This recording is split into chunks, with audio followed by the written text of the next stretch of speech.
আমাকে ধরতে পারবে না বাঘ মামা। তোমার কি এত বুদ্ধি আছে আমাকে ধরার? এসব কথা বলে শিয়াল তার বাড়িতে চলে আসে ও বউকে সব খুলে বলে।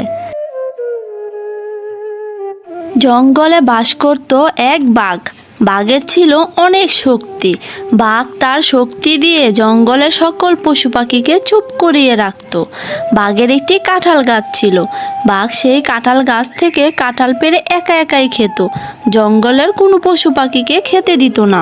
অন্যদিকে জঙ্গলের মধ্যে বাস করত এক দুষ্ট শিয়াল। ওই দুষ্ট শিয়াল সারাদিন মোটর সাইকেল নিয়ে জঙ্গলের মধ্যে ঘুরে ঘুরে অন্যান্য পশু পাখিদের খাবার চুরি করে খেত। দুষ্ট শিয়াল ছিল অনেক চালাক। একদিন দুষ্ট শিয়াল জঙ্গলের মধ্যে ঘুরতে ঘুরতে বাঘের বাড়ির সামনে চলে এলো। বাঘ মামার কাঁঠাল গাছে দেখছি অনেক বড় বড় কাঁঠাল হয়েছে। অনেক দিন হয়ে গেল কাঁঠাল খাই না। এক কাজ করতে হবে, রাতের বেলা যখন বাঘ মামা ঘুমিয়ে যাবে তখন কাঁঠাল গাছ থেকে চুরি করতে হবে।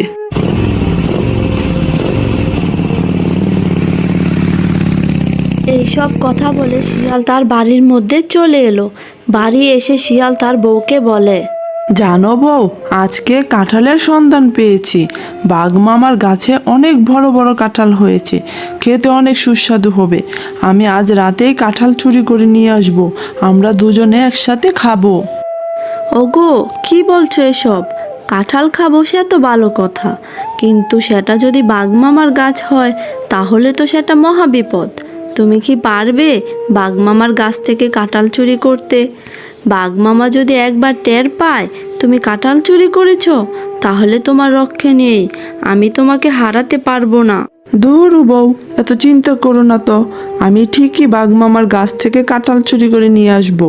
আর যদি না আসি তাহলে ভাববে আমি বাঘ মামার খপ্পরে পড়েছি।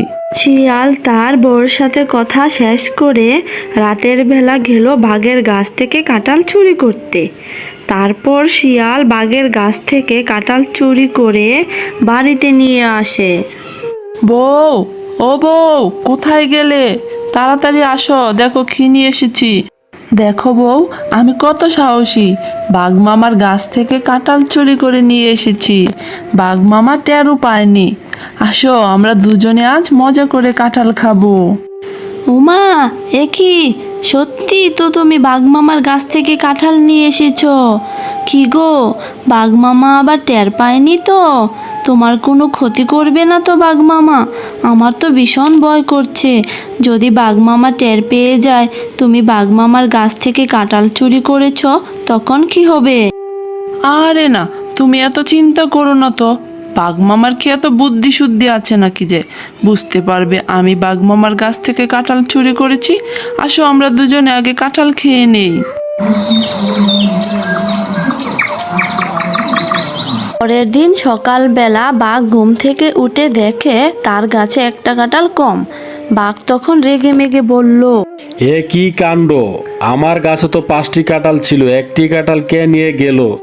জঙ্গলে কার এত বড় সাহস যে বাঘের গাছ থেকে কাঁঠাল চুরি করে নিয়ে যায়?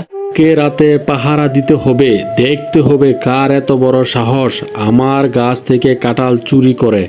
পরের দিন রাতের বেলা চালাক শিয়াল আবার আসে বাঘের গাছ থেকে কাঁঠাল চুরি করতে। অন্যদিকে বাঘ মামা লুকিয়েছিল শিয়ালকে ধরার জন্য, কিন্তু শিয়াল মোটরসাইকেল নিয়ে আসার কারণে বাঘ মামা আর ধরতে পারে না। এত বড় সাহস আমার গাছ থেকে কাঁঠাল চুরি করে!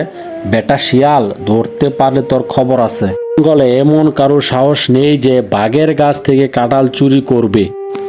চালাক শিয়াল এইভাবে বাঘের গাছ থেকে কাঁঠাল চুরি করতে করতে সব চুরি করে ফেলে, কিন্তু বোকা বাঘ এত শক্তিশালী হওয়া সত্ত্বেও শিয়ালকে ধরতে পারে না। একদিন বাঘের মাথায় একটি বুদ্ধি এলো শিয়ালকে সাহায্য করার জন্য।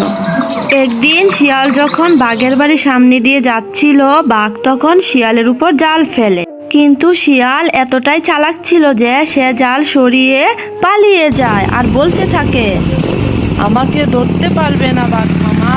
তোমার কি এত বুদ্ধি আছে আমাকে ধরার? এসব কথা বলে শিয়াল তার বাড়িতে চলে আসে ও বউকে সব খুলে বলে। জানো বউ, আজকে একটুর জন্য বেঁচে গেছি। বাঘ মামা তো আমাকে ধরেই ফেলেছিল।